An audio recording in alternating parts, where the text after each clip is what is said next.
You don't have to hit bottom to decide that drinking isn't working for you in your life. All you have to do is be curious enough and wonder if your life might be better than it is now without alcohol. You don't have to believe that your drinking is bad enough to have to quit. You just have to ask yourself, is this good enough to keep going? Mistake number 2 that most women make when they're trying to quit drinking is thinking that this time you're going to quit forever.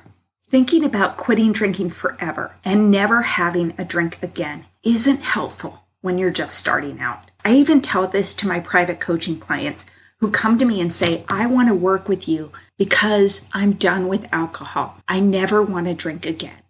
Now, the fact that you've gotten to the point that you know that's what you want, that's amazing. Good for you. But it's not required. And honestly, it's not that helpful of a thing to focus on in the very beginning. Here's the thing. When a lot of us start on this journey, we overthink it. And that can make everything start feeling overwhelming. When you're just starting out, when you're trying to get some distance from drinking to build up your first month and your first 2 months, forever isn't helpful. It will send your mind into overdrive. It'll let you throw in the towel too easily. You'll go to a restaurant and see a bottle of wine and think, never, I'm never going to have that again, and feel like you want to cry. You'll suddenly start thinking about not having champagne at your daughter's wedding, even though she's in middle school, or imagining not drinking on a plaza on an imaginary trip to Italy and feel sadness. Or you'll wonder how you'll travel through Napa without drinking, even though you have no trip to Napa on the horizon. It's also too easy to say, well, if this is forever, I might as well drink one more time. Or forever is too hard. It's not worth it. I don't want to stop forever. So don't even go there. Set your goal for 100 days and then start with smaller increments. Get to 7 days and then to 14 days and then to 21 and celebrate each milestone as something to be truly proud of. This isn't about forever. It's about seeing how you feel without alcohol. So just for a moment, I want you to think about this instead. You're going to take a break from drinking because you want to see what your life will look like without alcohol and without hangovers, which, by the way, it's awesome. My number 1 tip to help you quit is just to get started. Not drinking does not have to define your life and define who you are. You may not believe me, but that's the truth.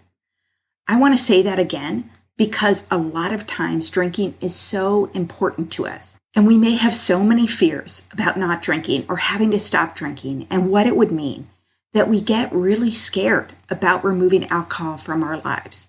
Don't overthink this. Right now, you want to feel better. And I can promise you that if you quit drinking, you will absolutely feel better. If you think too much about what it all means, and if you really need to quit forever, or if you really need to quit at all, you'll never start. And you'll continue to feel the way you do today. And you're not living your best life right now. You deserve better. Which brings us to mistake number 3, treating not drinking as a form of self-punishment rather than an opportunity, a gift you are giving yourself. Usually, when we decide we have to stop drinking, it's because of a negative consequence or a fear of a negative consequence, or someone in your life telling you that you need to stop or cut back. By the time we decide to seriously try to quit drinking, we've usually exhausted all of the attempts at moderation, all of the rules about how much you'll drink or when you'll drink, and have woken up with a headache and a hangover again. That's all true. There can be negative consequences to drinking, but it's not helpful to have it in the front of your mind. You can't hate yourself well. You can't shame yourself well. Trying to berate yourself into stopping a bad and addictive habit will only work for so long. You need to love yourself enough to decide that your life will be better without alcohol in it, and believe that you deserve that life. That won't happen all at once. But to start, think of this not drinking thing as an experiment and a gift you are giving yourself. There are a lot of good reasons not to drink, not the least of which is that you'll sleep better, you'll feel healthier, you'll have more energy, Your skin will look less puffy and more clear. Your eyes will be brighter. You'll feel more optimistic and happier. Now, I'm not promising you that that'll happen in the first week or the first 2 weeks, but it will happen, and it'll happen a lot sooner than you think it will. But it's natural when you stop drinking to focus on the things you think you'll be missing out on. First of all, the alcohol, the glasses of wine and of beer, the restaurant dinners out if you skip them because you think it'll suck too much to go, the happy hours you might decide not to attend. When I started out in my road of not drinking, I felt like I was a teenager who had lost her privileges to the family car, like I was grounded, and it sucked. But the truth is, I needed to look at this time, a period of time when I wasn't drinking, as a gift I was giving myself. I had been drinking often, at least weekly, and then daily, for 20 years. The truth is, I knew what my life looked like when I was drinking, both the good and the not so good. And the only way that I came to the place where I decided I needed to take a break from drinking was that the not so good was happening more and more often. And if I'm being honest, I had no idea what my life would look like or feel like if I wasn't drinking. I'd never tried it.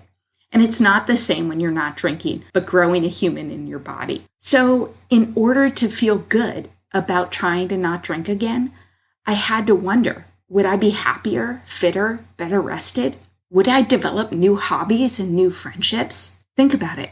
What could your life look like without alcohol in it? What might your experiences, your days, your evenings, your relationships, adventures, or progress be like in all the things if you were to stop drinking?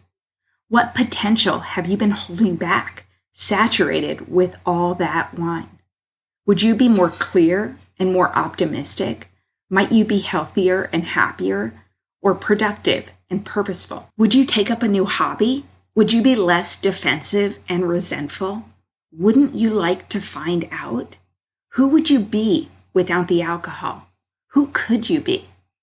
I vividly remember driving across the bridge from my house to Seattle to meet a friend for breakfast when I was 1 month sober. And there were so many people out there. They were running and biking and stretching in the sunshine at 8 a.m. I thought, do they do this every weekend? Is there a whole world out here that I never see when I roll over and open one eye and try to gauge how bad my headache is going to be? Get curious about what might happen in your life once you set down the huge weight of drinking and recovering from drinking that you've been carrying around. Get curious and hopeful. How might you feel? What kinds of things would you do if you weren't in the drinking cycle? I didn't know what my life would look like without alcohol in it. I had a lot of fears, but I was also cautiously optimistic. I was hopeful. I knew how I felt when I was drinking, and I hoped that if I just didn't drink, day by day, things would feel better. And here's what I wrote myself when I hit 100 days without drinking. When I compare the way I feel now to how awful I felt when I had my last drink, I'm amazed at how much better I feel. I'm proud of myself. I feel moments of contentment and peace and gratitude on a fairly regular basis. I'm happy with my life.